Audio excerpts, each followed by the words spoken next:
Hello, Eagle fans. This is Calvin Barnes here from the NCCU Sports Network. Welcome to a new segment called Where Are They Now, where we interview former student athletes and see how they're doing post-NCCU. Joining me today here from the football program is Malcolm Bell. Now, Malcolm was the first Eagle in school history to pass for 6,000 yards and rush for 1,000 yards in his career. In his senior year, he was also voted All MEAC First Team as the top quarterback in the league, as well as helping the team win the 2016 MEAC Championship. These are just a few of his many accomplishments he has here at NCCU. Malcolm, thanks for taking the time and thanks for joining me today. Yeah, Calvin, thanks for having me, man. This is exciting. So first things first, man, how's this whole quarantine and stuff been for you, man? It's been pretty good. Just having a chance to, touch a lot of quarterbacks, both high school, college, and some youth quarterbacks. Just, during this time off, people need something to do. And I'm glad that I was able to, step in and be that person that they come to during this time. We're thankful again for having you. But for the people who may not know about you, tell us a little bit about yourself. So I'm from Richmond, Virginia, born and raised. Went to Henrico High School to start off. Graduated 2012, got to Central, majored in criminal justice. Made my first appearance on the field redshirt freshman year. Became a bona fide starter as a sophomore. And from there, just led the team to 3 championships, met a lot of great people, stuff like that. And here I am now. Got a crack at the CFL a little bit.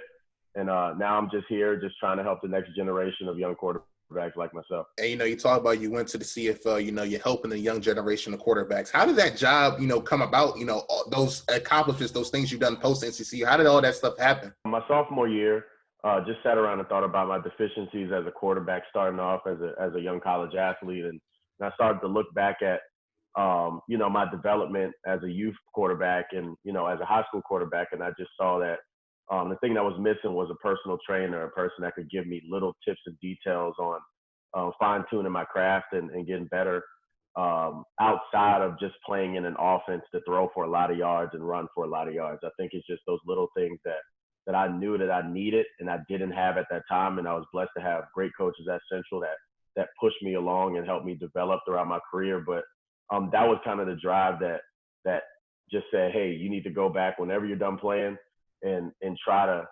learn more of the science side of quarterbacking and to teach it the right way and give back to your city. All right. And again, teaching, giving back to your community and all that stuff. What would you say is your favorite moment about you, working out with these young quarterbacks? I would say just them seeing me more than just a guy that's just giving them information as a quarterback. Just being a mentor, serving as a mentor, serving as a guy that, was highly successful at the college level and they can look up to and, they can take bits and pieces from me. It could be a conversation that we have that has nothing to do with football. I just love the fact that I could touch a lot of quarterbacks from all different backgrounds, all races, and then just get the opportunity to bring everybody together in one kind of just setting and we learn about different things. So I think I just love that the most, that I just get to touch a lot of young quarterbacks and mold them for the future. Hey, you talk about your collegiate success. What are some of your highlights, at NCCU? I would say just being A&T 3 times in a row. I would just go with that one.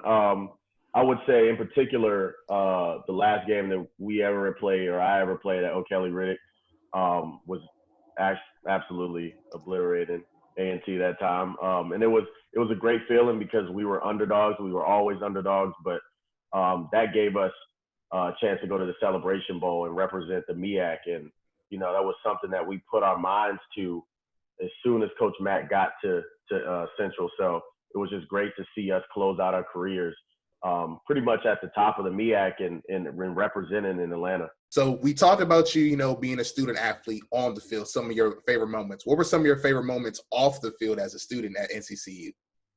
I would say just the fellowship of all of us with teammates, with peers, just being on campus, 10:40 breaks, doing those things, 10:40 at night, Greek Bowl, all that stuff. I mean, it was an experience. And, I tell all of the young athletes that, that's what really makes an HBCU great. I mean, just the experience you have off of the field and outside of the classroom just, making you feel like you belong. So I think, I have so many experiences, but those are a few, just being able to embrace my Blackness and just be around, so many people of my kind and from similar backgrounds and just to feel comfortable in your own skin. I think that's the best experience of all being at an HBCU. Like you said earlier, with you working out with some of these younger guys, do you ever find yourself repeating some of the things like your former coaches have said to you, saying to these guys? Yeah, I catch myself a lot of times. I'm like, oh, let me not say that. But especially, when I'm coaching. So I actually coach at a private high school, and I serve as the offensive coordinator. So I do catch myself saying some of the crazy things Coach Mack used to say, or some of the crazy things Coach Taylor used to say. But I mean, the things help me out. So I have to keep, reiterating them and keep saying them to the younger guys, because those things that they said really, helped me out. And if I didn't think it helped me out then at that point, I could always look back now and like, hey, yeah, what he said to me that time, I probably didn't grasp it the right way, but I know he meant the right thing. And now I can understand what he's saying now. Okay. And again, a lot of coaches, they always say, they, eventually get it. Might not be now, but you'll eventually get Exactly. it. Right. So, Exactly. Now being an alum, what are some things that you miss about the Nest and miss about NCCU?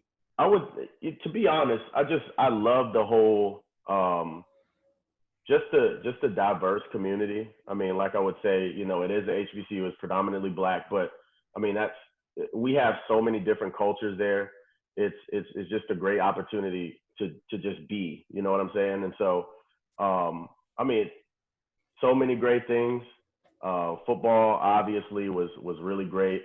And then just going criminal justice program and those professors, welcoming me in open arms and making sure I succeeded and got through the program.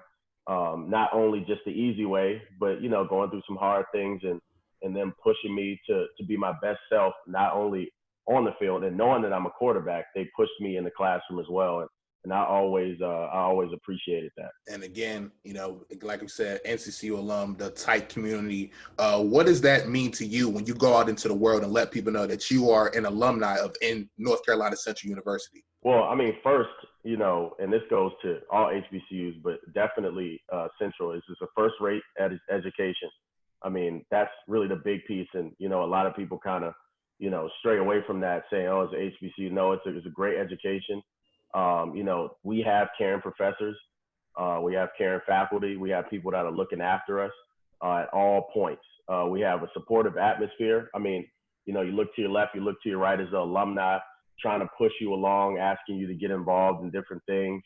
It's an empowering environment. Like I said, it's allowing you to be in your own skin. And ultimately, it's just a chance for you to continue a legacy.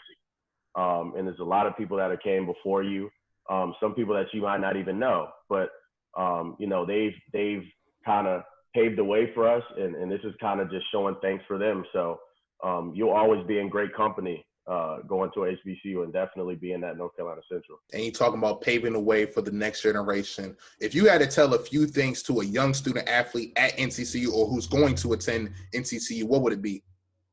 I would just say get involved. And that's, it's so easy to say, oh, I don't have a lot of time because I'm an athlete, but that's not true. And I realized that my junior year or my sophomore year going into my junior year, and talking to Kent Williams, he was a big part of my success. And he was a guy that didn't get a lot of credit, but I give him a whole lot of credit because he changed the course of my career, both academically and on the field. He changed my mindset a lot. And I would just say, just get involved. You never know who you're going to meet that could change the course of your career and make it better. Just at points where you never thought, oh, my experience can't get any better.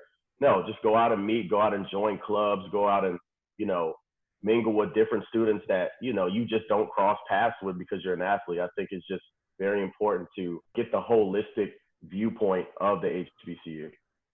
And, you talk about getting better, our football program, we're trying to get better, get back to that MEAC championship to where, you left us off with. We have a young quarterback. He's now going to be a sophomore, Davius Richard. Just give us your thoughts on his game that you saw freshman year and some of the stuff that he can, continue to get better before sophomore year. I would say for a true freshman to step in the pass-heavy offense that he stepped into, I think he did a really good job. Obviously, like we said earlier, you have problems as a freshman. You have growing pains as a freshman. You got to go through different things and you have to learn from them. So, he showcased a lot. And I was very impressed watching him because, he had a tall order going up against the competition in the MEAC with a new coaching staff and having to, have the game in his hands every single snap. Really, he would average probably 30 passes a game, and that's a lot for a freshman. And so I think for him to progress as a sophomore is just, he has another coach. He's going to have to get acclimated to that offensive coordinator now. And he's just, I think from where he came, I think he'll be able to slow the game down and really think about what he needs to accomplish this season. I think he'll be good. And I think, he's a good thing for Central right now. You always need a quarterback in the MEAC. If you don't have a quarterback, it's very hard to be successful. So I think he's on the right path, and I hope he sticks with it, and I hope he continues to get better. And hopefully I get a chance to work with him here soon. And no doubt, hopefully with this whole, pandemic and stuff, hopefully we can get kind of things back into a little bit of a new normal. Do you see any similarities in his game to yours? Yeah. I would say just his ability to, feel pressure, get away from pressure, make big time throws, take what the defense is giving him. I think, all of those things as a freshman is very important. And like I said, he has an opportunity to be better than I was. And so I think just for me and him is just the feel of the game is so natural for him that, anything can happen at any given point. And I know a lot of people used to say that in the stands when they were watching me. You just never knew what was going to happen. Something good was going to happen at some point. And I think he possesses that. And, he's going to be exciting to watch this year. Going on with this whole quarantine, all this stuff, I got to ask you, a little side stuff. What is your favorite snack during this whole quarantine, stay at home order thing? What have you been snacking on, man? This is funny. I have like 3 boxes of like corn dogs, man. Like, I don't even know. Like, it's like at the drop of a dime, I'm like, oh, I got corn dogs in the freezer. Yeah, I don't know, man. It's crazy. It's crazy. I've never been a corn dog guy, really, but I just bought them and I've been just snacking on them for the whole quarantine, to be honest. Would you say this time, especially as a quarterback, is a good thing or a bad thing to kind of be by yourself so you can potentially study more or work on more? Do you think this is a good or bad thing for quarterbacks or anybody in general? I'm on both sides. I think right now, every other position can train really hard and they can go back when they get to school and they can have, they don't need a week. They can just go right in. All they got to do is learn the playbook and they're just going to do their job because they don't have to worry about anybody else but themselves. For a quarterback, it is awesome for them to work out by themselves and fine tune those little things. But at the same time, their success is not by themselves. Like, they are depending on their offensive line. They're dependent on their defense. They're dependent on the receivers and the running backs to do the right things. And so, it takes a lot of time, especially when you're trying to gel with new receivers or gel with different players. And we had a lot of time off and these guys have to get reacclimated again to be successful. So I think it's going to be hard for a lot of quarterbacks, and especially, for young quarterbacks that are coming off of a true freshman season, going into their sophomore year where they needed that spring ball.